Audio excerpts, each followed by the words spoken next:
Propaganda. If vegans were honest and correct, I would support them 100%. Unfortunately, that is not the case.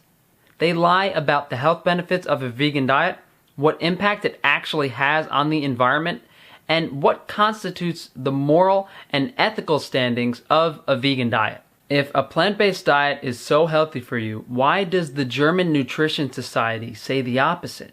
With a pure plant-based diet, it is difficult or impossible to attain an adequate supply of some nutrients. The DGE does not recommend a vegan diet for pregnant women, lactating women, infants, children, or adolescents. There are critical vitamins and fatty acids missing in the vegan diet that are crucial for all stages of development, and they cannot be obtained through any methods of supplementation or foods that are not from animal sources. Okay, so let's take a look at this paper that this guy is citing. So we'll have a look at some of the nutrients that this paper is saying would be difficult or impossible to get on a vegan diet. So the first one is vitamin B12.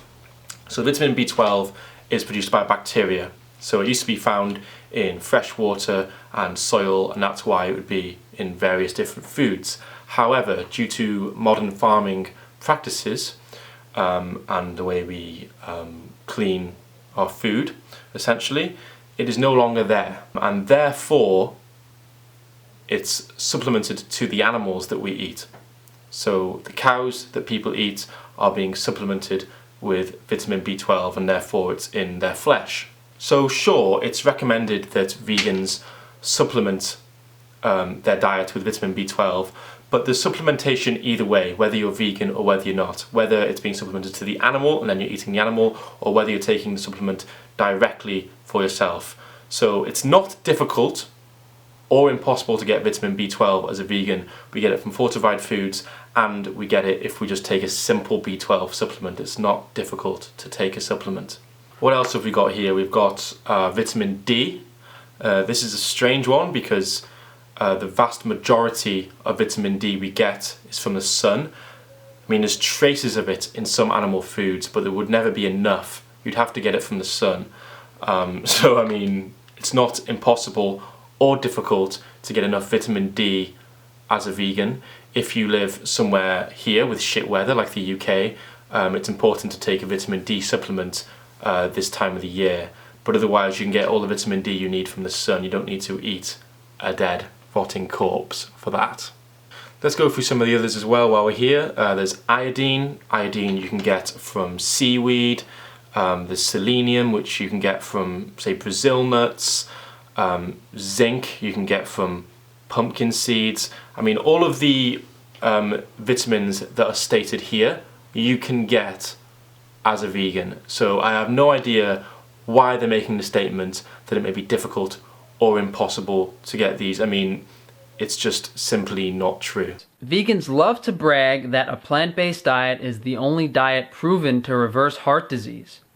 Is that why the Maasai only ate blood, milk, and meat and had no signs of heart disease or atherosclerosis? Okay, so firstly I'd like to say that with any research there are always outliers, which is why we have to go with what the majority of evidence is saying. So this small population, I think it was 400 people in the Maasai, consumed high amounts of animal products and yet didn't seem to have high rates of heart disease. So like I said, we don't go through little outliers, we look at the majority of evidence, but I'll go through some of the reasons why this could have been found. So firstly, it's likely that this group of people were living in a caloric deficit. So that explains why they had BMI of around 20, which is towards the lower range of normal. So we know that, for example, when people lose weight, their cholesterol levels always drop. By being a healthy BMI, you're reducing your risk of coronary heart disease, and these people were at healthy BMIs. Secondly, we don't know about the other lifestyle factors which can play a role in things like their cholesterol levels. So for example, they could have been extremely physically active, and we know that physical activity puts us at lower risk of heart disease as well. There was also a lack of older participants in this small population. We know that risk of heart disease increases as people get older. And I'd just like to say really that, I mean, the evidence for saturated fat in raising our cholesterol, increasing our risk of heart disease is conclusive. We know that saturated fat increases our risk of heart disease. I'll link research in the description below. This is why large organisations and reputable organisations like the NHS are clear in their statements that saturated fat, consuming large amounts of saturated fat, increases our risk of heart disease. The debate about saturated fat is over. Vegans like bringing up the issue of people asking, oh, where do I get my protein? And yeah, there are plenty of vegan protein powders that can be used. Okay, so you don't need to take any protein powders if you're a vegan, and this is because all plants contain protein. And yes, I mean, some plants may contain a very small amount of protein, like say 0.2 grams, but the point is, as long as you eat enough calories, you would be getting enough protein. So for example, if we take a food that's very low in protein, like potatoes, well, if you take your daily recommended intake of calories just from potatoes alone, you would still be getting the recommended amount of protein. So protein is just not an issue. By the way, I'm not telling you to eat only potatoes. Don't do it. But they like to say, oh, herbivores are the most muscular, they're fine. Humans do not have the digestive capabilities or the same stomach bacteria that herbivores have. Cows have bacteria in the stomach that literally turns grass into volatile fatty acids. These cows are running on fat. In many instances, these herbivores will eat meat when they have access to it. I can't tell you how many videos of deers eating birds I've seen online.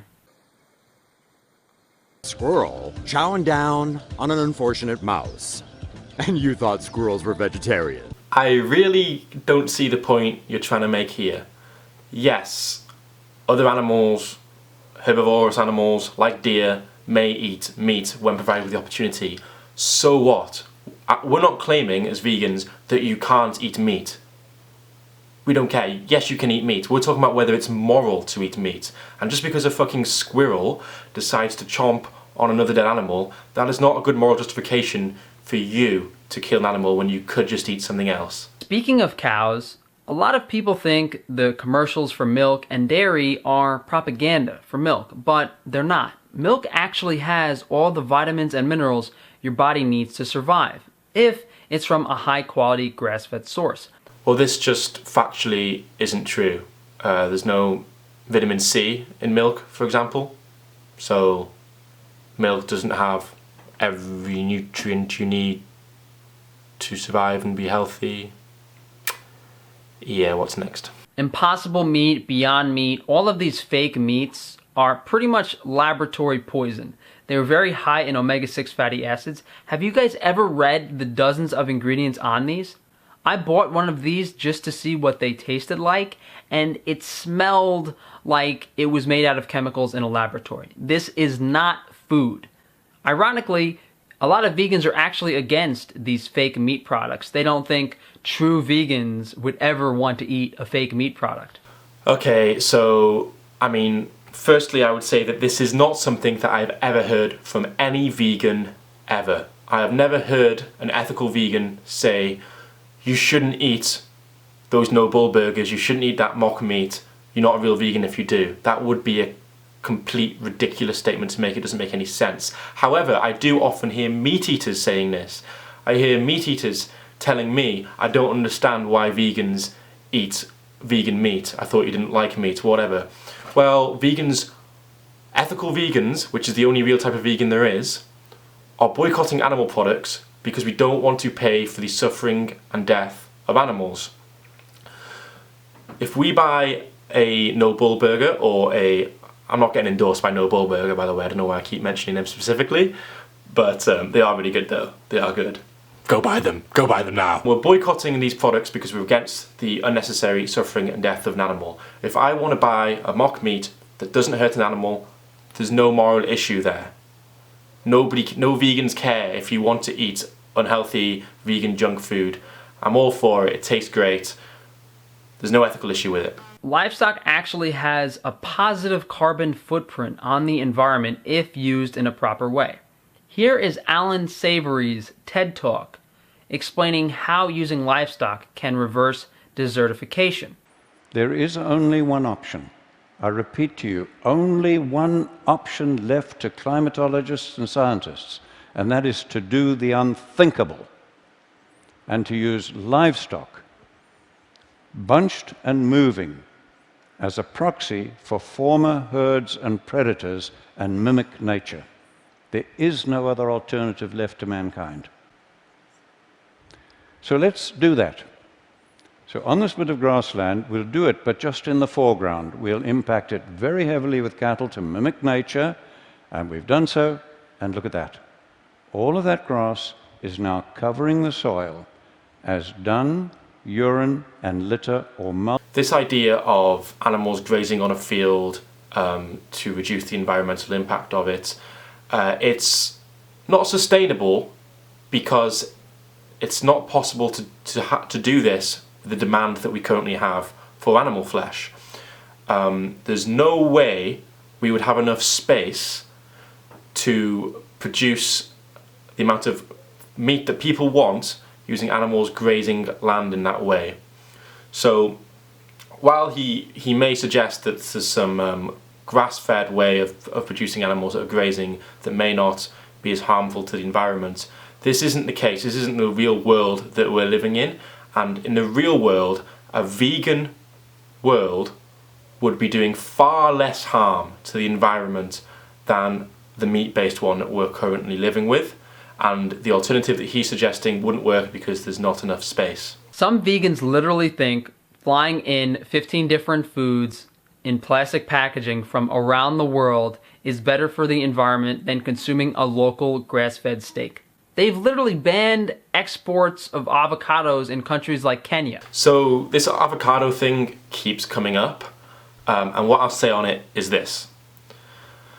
So there could be an environmental issue with purchasing avocados, and if someone wants to bring this up, that's a fair point. You can talk about the use of avocados, but that's not debunking veganism, because you don't need to consume avocados to be vegan. You can tell people to reduce their avocado or eliminate their avocado intake, but that's not debunking veganism. You could still consume a healthy vegan diet without consuming any avocados at all, so it's a separate issue. Also, I would like to mention that veganism isn't about the environment.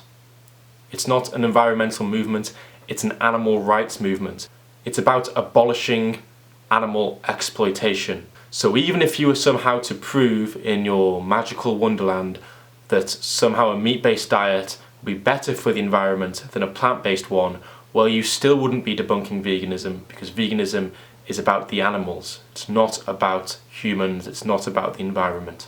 It's just a bonus that veganism has positive implications for the environment. If all else fails, vegans will have you believe that a vegan diet is cruelty-free, but no diet is cruelty-free. If you want any particular crop to grow effectively, then yes, you're going to have to kill or remove certain pests, both animal and plant. So it could be argued that vegans are causing the death of animals by requiring monocultures of wheat or other grains to be grown. You're completely ignoring the importance of intention here. For example, there's a difference between someone being accidentally killed in a car crash and between me taking someone to my basement, chaining them up and exploiting them and using them as an object, as a resource for me.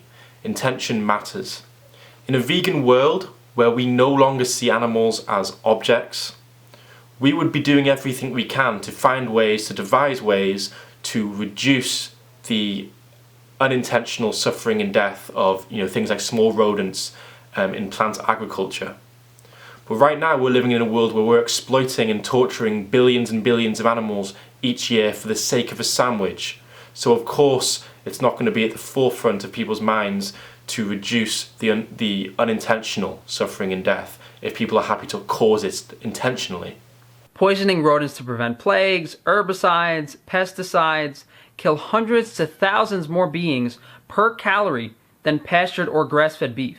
Not only are more killed, they are given a slow, painful death from poisoning, displacement of their habitat, or being ground up in a harvester. Some of this grain might be used to feed livestock, but if you look at all of these processed foods vegans are eating, one of the main ingredients tends to be these monocultures, wheat, soy, or corn. So in your magical world where all animals are grass-fed and that's the only meat that people are eating, then sure, that would reduce the amount of small rodent deaths in comparison to what we're currently doing to animals. What we're currently doing to animals is we're feeding them with large amounts of soy and large amounts of grain. So for example, the majority of soy production goes to feeding animals that we eat. So at the moment, more small rodents and small animals are dying in plant agriculture because people eat animals. We don't need veganism to be better for the environment than a meat-based diet in order to promote veganism. It's just a good positive bonus that it is. We don't even need veganism to be healthier for people. It's just a bonus that a whole foods plant-based diet is healthier for people. All we need is for it to be possible to be as healthy on a vegan diet. And we know, the American Dietetic Association, the largest organization of health professionals, nutrition experts in the world, have released a peer-reviewed statement saying that the vegan diet is healthful for all stages of the life cycle. This includes infants, it includes teenagers, it includes pregnancy, and it includes athletes. So once we know this, once we know that we can be healthy and we can survive on a vegan diet, it becomes a moral obligation not to harm others. So Frank, you have not debunked veganism at all. In fact, I don't think you even understand fully what veganism is. If you feel you have a good moral justification for stabbing an animal for the sake of a burger, I would love to hear it. So, thanks for listening.